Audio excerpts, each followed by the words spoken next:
Well, Happy New Year.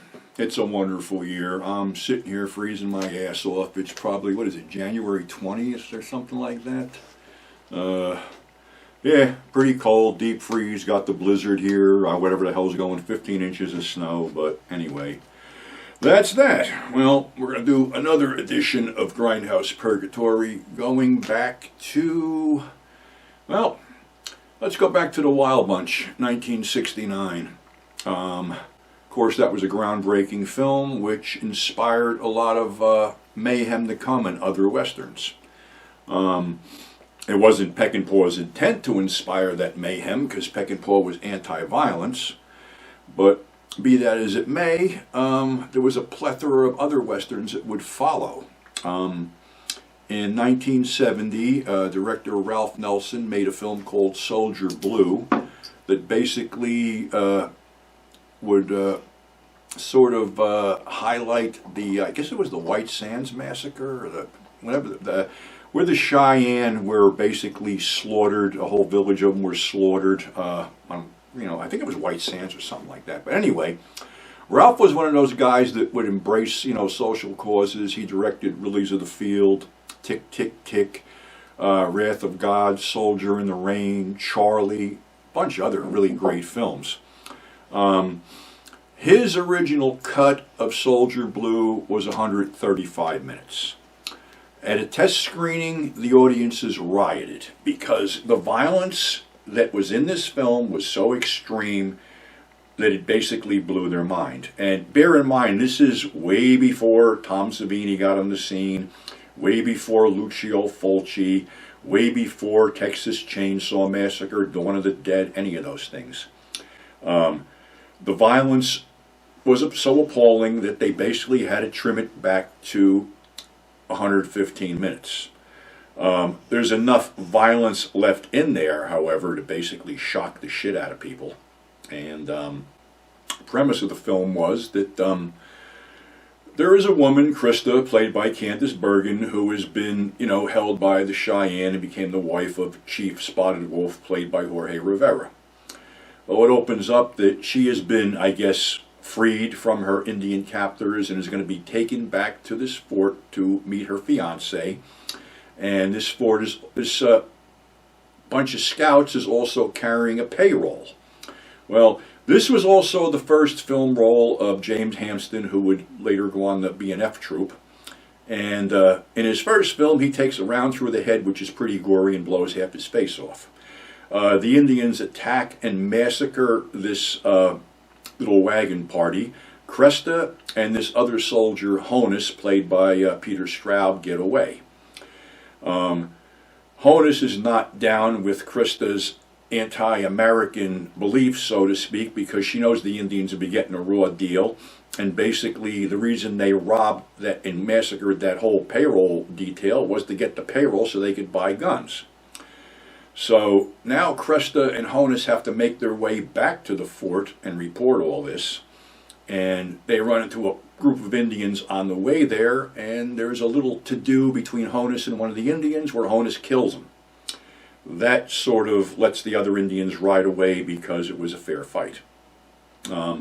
They run into a guy named Cumber, played by Donald Pleasance, with really bad teeth and looks really scurvy and stuff, and he says he doesn't do business with hostiles. So while he's out hunting for game, they decide to ransack his wagon, and lo and behold, they find a false bottom full of guns. Well, Cresta wants to leave it alone. Honus wants to burn it up. So, but before they can do that, Cumber gets the drop on him and ties him up and figures he can bring them back to Chief Spotted Wolf and get a nice little bonus for bringing back his wife and another soldier for them to torture. Well, Honus chews through Cresta's ropes in the back of the wagon, and when they stop and Cumber goes looking for game again, they escape, but then they set the wagon on fire. Cumber shoots Honus in the leg, and Cresta, using her Indian wiles that she learned while being, the wife of Spotted Wolf, puts him in a cave and clears it up so they can't be found. She goes back to the fort by herself and tells them that basically Spotted Wolf is not going to fight, that they have no weapons, they blew up that wagon. Well, Colonel Iverson, played by John Anderson, is a fanatic and he wants to wipe out the Sioux. Of course, this doesn't go well with Cresta, and she talks to her fiance, who is another one who's strictly by the book, that type of shit. So she steals a horse and rides off to warn Spotted Wolf, and Spotted Wolf goes, he wants peace, and she goes, you're not going to get it, they're going to wipe out the village. Well, Spotted Wolf rides out under a white flag and gets a cannonade and kills his two companions. Now it's on. The Indians attack. There's a brutal battle between the Indians and the cavalry, with most of the Indians getting wiped out. Well, now guess what? They're going to attack the village. And this is where the shit gets grim. Because Ralph Nelson hired children that were amputees so he could put prosthetic limbs on them to be hacked off by the soldiers. And it's a brutal, fucking grim scene with rapes, breasts getting cut off, people being dismembered, heads getting cut off. Just completely, utterly fucking brutal and very hard to watch. There are like buckets of blood spilled in this. Honus tries to get back and stop it, but he can't. Krista tries to lead, the women and children down in a valley where they're basically picked off like fucking clay pigeons by the soldiers. And pretty much everyone's dead at the end. This was a brutal movie, and it vanished, wound up being released on a video cassette by Avco Embassy under the label that was PG. Well, I had a video store, and we threw this in one afternoon, and I'm like, wow, holy shit, this is not a PG-rated film. It's got all the blood and guts in it. It still was trimmed down. I believe this version was like 109 minutes, and then it was released on a Dutch DVD, the 115-minute version, and now by Kino Lorber released it also. It's grim, it's unrelenting, and it kicks you like a steel-toed boot to the groin. But I don't think that was inspired by the Wild Bunch, because it was probably in the works. But nevertheless, it followed hot on the heels of the Wild Bunch. The next film was in 1971, The Hunting Party, starring Oliver Reed, Gene Hackman, and Candice Bergen again. These were two really bloody films that Candice Bergen starred in. The Hunting Party has Gene Hackman as Ruger, who basically is torturing an Asian prostitute in a train car when the film opens up. Anything Ruger owns is considered property, including his wife Melissa. Well, Melissa gets kidnapped by outlaw Frank Calder and his gang because Frank wants to learn how to read, and he knew she was a teacher. He didn't know whose wife she was. She's almost raped in the first scene when she gets captured by Hog Warren, played by a Wild Bunch alumni, L.Q. Jones, noted character actor. Other people in it are Mitchell Ryan, Simon Oakland, and I think G.J. Spradling. After he finds out his wife was kidnapped, he gets the brilliant idea of going after Calder's gang with his friends with these high-powered rifles. And it's basically, these rifles can pick people off, but the people being picked off don't have anything to shoot back with that'll reach these people. So the first two of his gang are basically killed taking a dump. Part of the guy's head flies off and the other guy's laying there twitching and dying. They can't figure this out. So they take off and hit a water hole, and that's where the real carnage begins, because a whole bunch of these guys are just blown away in graphic, scenes, gut shot, head shots. Basically Hackman and his boys are laying them out like fucking game on the side of the bank. Well, Mitchell Ryan, who plays Doc, is wounded, and basically, they're trying to get the bullet out. He begs, Calder to kill him, which he does. It gets very grim because the whole gang is basically wiped out in horrible fucking ways. And Calder gets in one shot, which kills one of Hackman's guys, which sort of discourages the rest of them, and they let Hackman just continue on as he pursues Calder and Melissa into the desert. He shoots Calder in both shoulders and then gut shoots him, and then shoots Melissa like 3 inches below the belt line, and basically leaves them in the desert to die. But also, he's going to die because he didn't come out with no supplies and he's in too far, so he ain't going to make it out either. The film is grim. It's a fucking bummer. And the weird part was, right after its theatrical release, which I had seen it at the Par Troy Drive-In in a rainstorm, when you take your chances when you go to a drive-in. Never hit video cassette, hit a video, it was on a PAL tape overseas, and people speculated that maybe Hackman and Candice Bergen didn't want this released because at that point, Candice Bergen was going to do Murphy Brown, the TV show, and maybe it was Hackman, but I don't understand this whole thing. I don't think it was any of this. I think it was just a snafu that people just figured it wouldn't work because it was so grim. And pretty much Hackman played the same scumbag character in The Unforgiven and The Quick and the Dead. So, it really doesn't make any sense why it wasn't released on video cassette. But another story came out of that Mitchell Ryan, who played Doc, who was basically Ollie's second in command, became Ollie's drinking buddy. And they filmed this in Spain.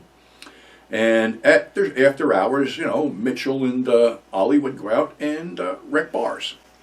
So this didn't go over too well when their shenanigans sort of carried over to on set and pissed off, guys like Hackman, Bergen, LQ, and a bunch of other people. So it's like Mitchell says, they couldn't fire him, they couldn't fire Ollie, so they fired him. So basically he was fired and sent home, but brought back 2 weeks later because Ollie wouldn't work with anybody else.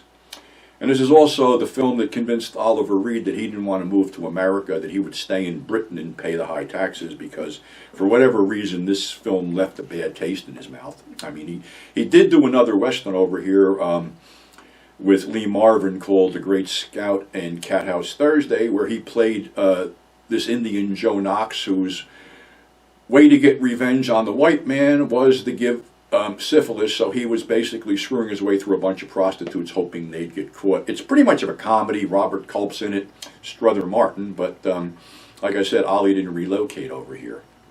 The other film, which was strange, I believe this was this was 72.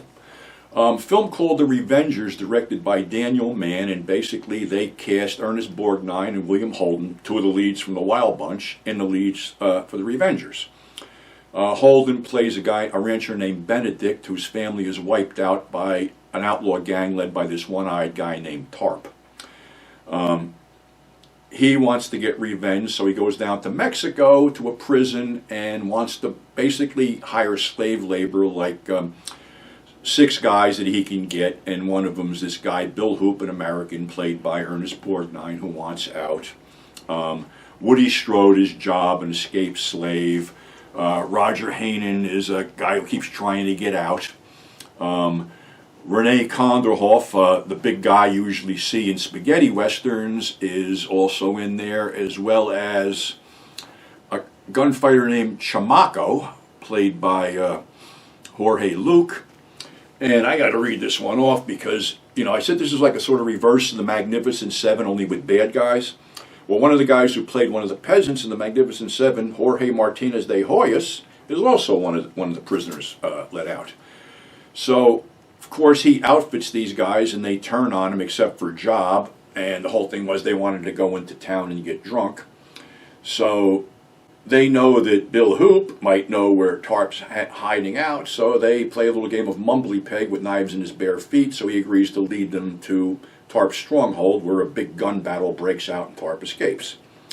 Well, it's going from town to town and killing people and shit like that, and Benedict has become as bad as they are.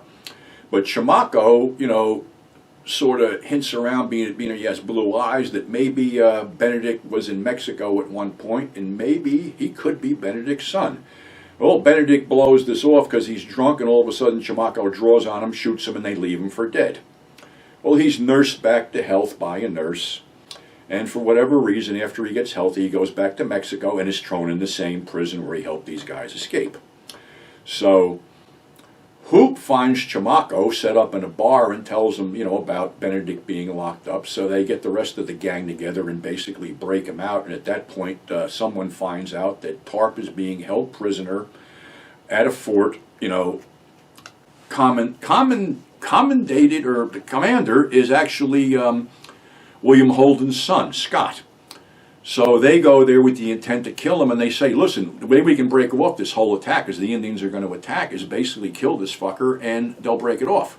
But, of course, this guy goes by the book. So there's a tremendous gun battle, and The one guy who shouldn't have got killed, Chamaco, gets killed. None of the others get killed.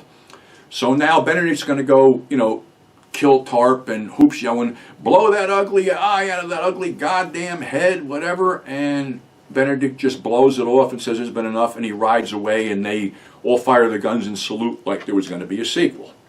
Honestly, this film suffers from that real bad ending because the one guy who shouldn't have died dies, and everybody else rides off into the sunset.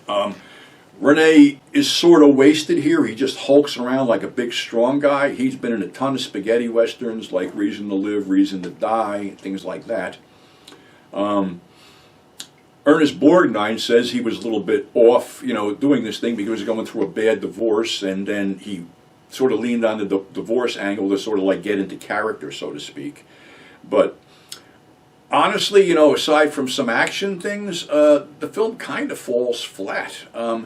All three of these films have that weird downbeat 70s ending where it's just like, everybody's dead at the end of Soldier Blue, everybody's dead at the end of The Hunting Party, and pretty much, like I said, the one guy you didn't think should get killed dies at the end of The Revengers. So it's not a bad film, but like I said, the ending sort of makes it fall flat. So that's our episode for today. You should check these things out, especially Soldier Blue, because it shows how violence can be handled in the hands of a really gifted director. And Ralph Nelson was a really gifted director. So on that note, things are still not that great. I urge everybody to mask up and stay safe and try not to, get anybody sick. I've been, lucky, got all my shots and shit, but I seldom leave the house. So until next time, this is 42nd Street Pete saying stay safe instead of stay sick, because until we get rid of this fucking pandemic, I'm not going to say anything about staying sick. So we'll catch you on the flip side. Thanks for tuning in. Thanks for subscribing.